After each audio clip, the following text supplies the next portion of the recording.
Hey guys, I'm Nick, And I'm Tony. and we're the Sicilian brothers. Today we are going through Zillow and trying to see if you could use Zillow to drum up leads. Can you find a deal on Zillow? Can you? Let's see.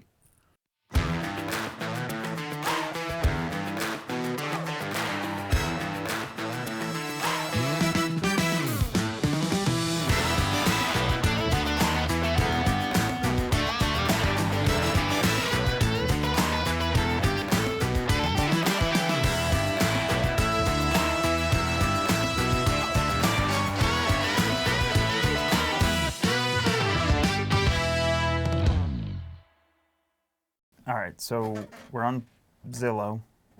How would you go about finding a deal on Zillow? Like any random homeowner can go list their house on Zillow for sale by owner. So one of the things I do is I go to for sale and then I immediately take off the by agent and new construction. And I don't really care about coming soon because again, those are usually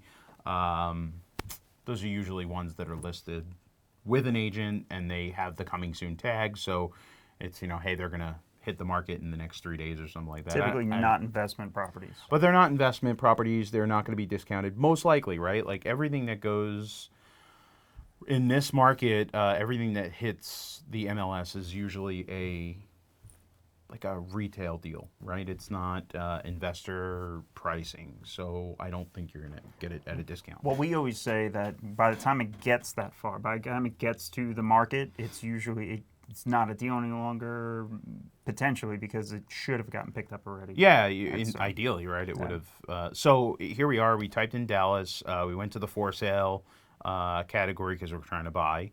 And then I did by owner. And then I can leave auction and foreclosures up there and the pre-foreclosures.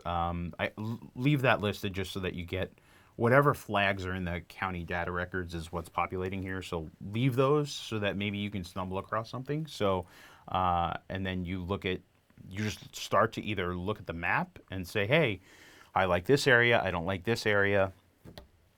And if you know your market well enough, you should know that,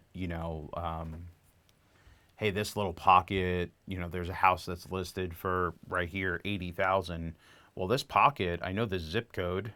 That's my favorite zip code. 217. And so I know this pocket would be, that house is worth more than what that $79,000 is right there. Now, this is not a listing per se. This is a pre-foreclosure listing, which to me, the way I read this is, somehow the county tax records, someone may have filed for foreclosure proceedings, okay, and it's populating to this website that, hey, this address is coming up for foreclosure. It might be next month, it might be the month after, but it's somewhere in the near future.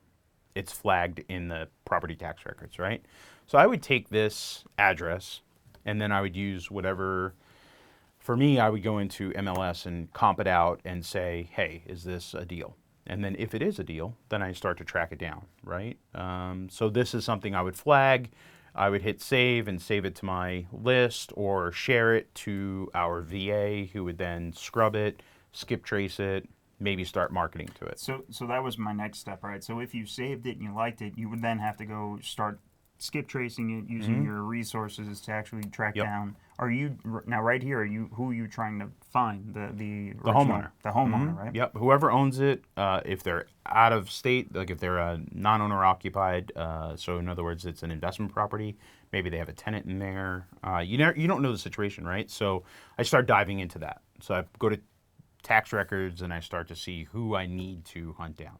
A lot of us use virtual assistants for skip tracing and stuff like that.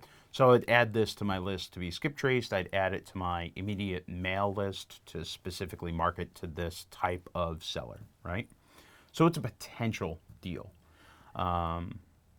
It's a potential deal, but you're also everybody can see it at this point, right? So yeah, and so this is just again just talking about Zillow, right? Because we're on this website. But yes, this would be flagged on your pre-foreclosure list. So depending upon who the investor is and how they're marketing this stuff, if you aren't someone that's going out there and buying lists, this is a way to dig, right? Just mine for your own data, right? So yes, this is going to show up on the pre-foreclosure list. It's going to show up, and there are going to be people marketing to it. So you got to do something to get in front of them differently. But yes, that's a deal that you can potentially work.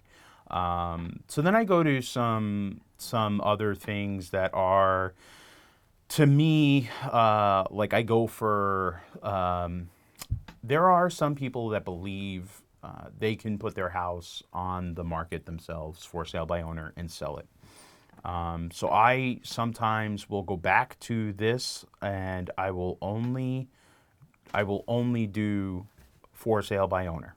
Okay, I'll take everything else off, and I'll only do for sale by owner. And I mean, that's a good amount of properties. Here, 81 listings in the city of Dallas boundary that are for sale by owner. Some of them are lots. Some of them, and you could filter out if you wanted to do price and bedrooms and baths and stuff like that. Is there a way to filter out so you're not getting lots? Yeah, you're so getting you can go to home type and just remove lots and land, and now you're down to 52 condos or houses or whatever. And then the next thing I do is look at how long they've been up here. So you can sort by newest. Just go to the bottom. And and then just go to the bottom. So obviously, if this has only been on the market for one day, and then you look at the photos, right? So we're looking at this one here. This is they price cut it by $1 to get it under 200. I just want to point that out. And so there's like this one that's been on the market for one day, right? Well, if I click the photos that are in here, and it's for sale by owner, so it looks like it's an investor that rehabbed it, and they don't want to pay commissions. Maybe maybe they only want to pay one side, or they want to try to sell it themselves, save some money. It's not the way we do it, but it's the way some people do it. I personally. I wouldn't go market to this one because if you look at it, it's really nicely remodeled, right? And it's only been up there for one day. So I wouldn't even waste my time on this. But if we did scroll all the way to the bottom and we look, and there's one, okay, so this one's been on the market for 69 days. The zip code, it's for sale by owner. And then you just, again, start digging into, just look at the photos, kind of see what the story is. Again, why is it marketed? Okay, maybe it's broken garage door, bad fence. It's funny, a lot of people go cheap on photos. They don't pay for professional photos. This is one of my biggest pet peeves. Even if you're doing a for sale by owner, having professional photos makes the world of difference. Photos get people to houses. So this, again, could be a homeowner. It could be an investor. They've had it up for sale for whatever I said, 179 days, I think it was. And they're asking 185.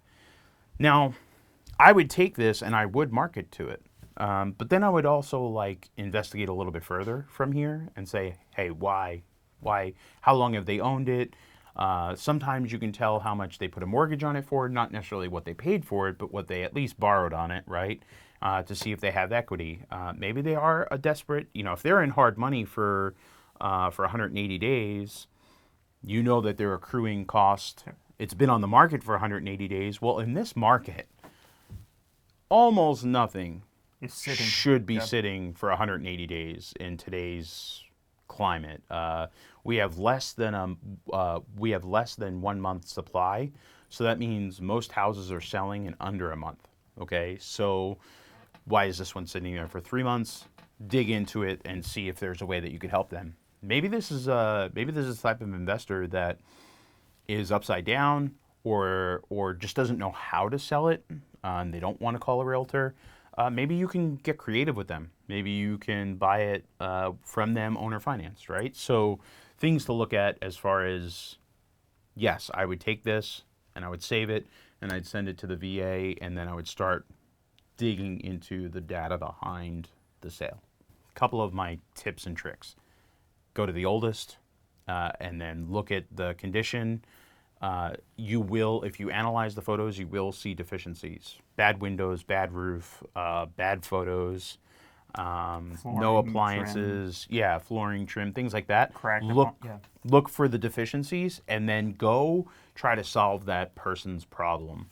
Again, it might even be creative financing, right? So, for instance, here's one that's for sale by owner. They're asking $165. It's been on the market for 50 days, but at first glance, that photo looks like it's a remodeled house. It's painted. It doesn't look like it has rotted siding or anything like that. So, like, this should sell. Why it's not, I think there's two sides of the lesson here, so we're trying to like show you how to farm for a deal. But this would also be, if you're an investor that's selling your own stuff for sale by owner, this is the prime example of what not to do. These photos don't tell the story of the house. You have a bad shot of the background, the backyard. You have, like a weird angle of the kitchen. It's just things that someone that's sitting at home, the couple or whoever it is that's sitting at home hunting for their first time, the first house that they're trying to buy, this photo isn't ideal, right? They can't visualize themselves being in this house for the first time. This one's not a bad photo, but again, it's a weird angle. I think what they might have been trying to show is, hey, you got really nice wood countertops overlooking your eating area, right? To me, it looks like I'm going to walk in and walk right into the stove. You just literally took my next point. That looks like a front door walking right into your kitchen and dining area.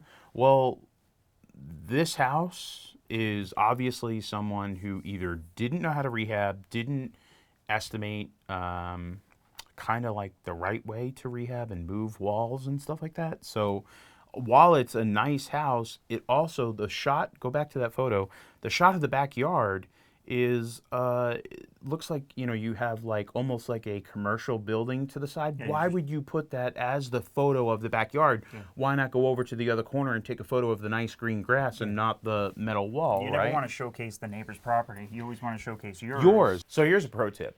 If you're on Zillow and you are looking for sale by owner people, don't get trapped by the contact agent button.